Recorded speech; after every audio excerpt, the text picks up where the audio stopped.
I have three words here: homonyms, homophones, homographs. You might think you already know what they mean, but the thing is, it can be potentially confusing. I will tell you why, because when we speak about homonymy, according to David Crystal, it's a term that is used in semantic analysis to refer to lexical items which have the same form but differ in meaning.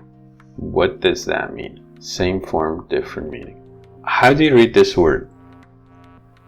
Bear as a noun is an animal, and bear as a verb is a totally different word. So these two words are spelled the same form, they sound the same, but they mean totally different things.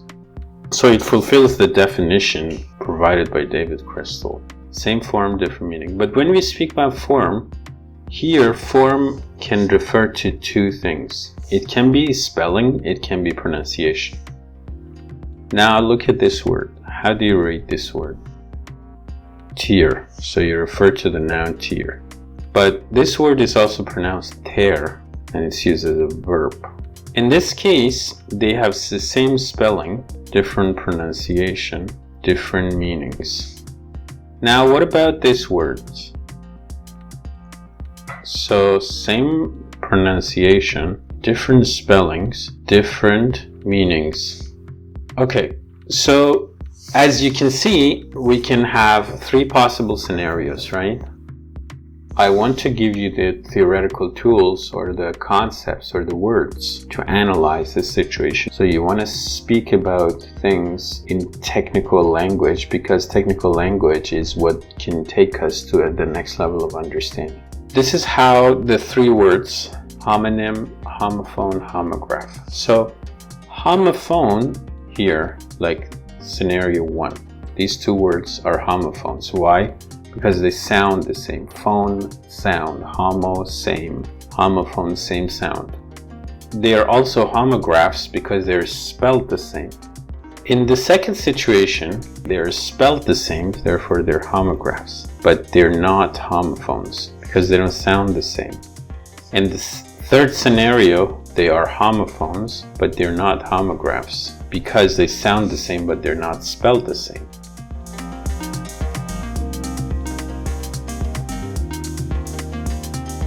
So you see, in all of these three scenarios, we have different meanings, we have different unrelated senses. That's the condition that you need to fulfill in order for the words to be homonyms, or in order for the situation to be homonymy. All of these words are homonyms because they have different meanings, they have the same form. And when I say same form, it could be spelling or sound. Even if one of them is the same, it would be enough to call them homonyms.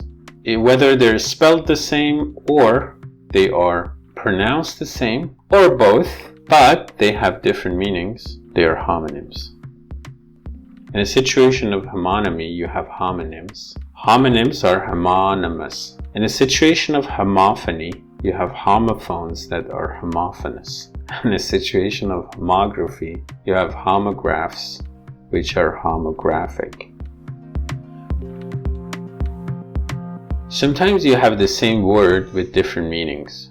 Like right, it can be an adjective, it can be a noun. So that's not a situation of homonymy. Those are different senses of the same word. So for example, you can say, it's my legal right.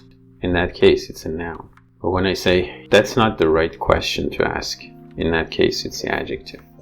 So we are dealing with the situation of same form, different meanings, but it's the same word. So this is called polysemy. It could not get more confusing than this, I promise. And if you're confused, don't worry, because you're not the only one. Actually, the difficulty for linguists, according to Finch, is to distinguish between polysemy and homonymy. I mean, there is an easy way. In most situations, you can easily identify the two. At the theoretical level, the distinction is clear enough in that homonyms are separate lexical items, and the relationship between them is purely accidental.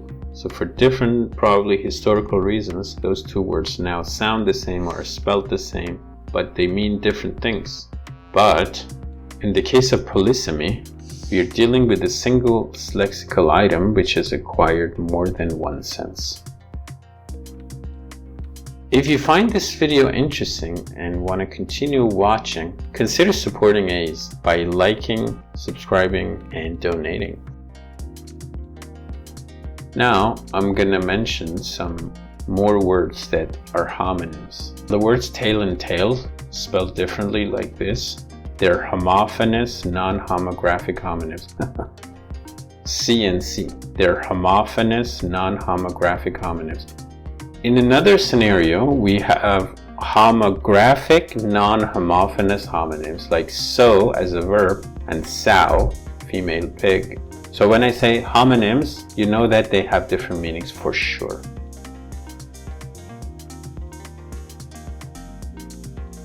The word homonym is used synonymously with homophone. So some linguists define these terms slightly differently. Came across a textbook or a linguist that defined the word homonym differently. Don't be surprised.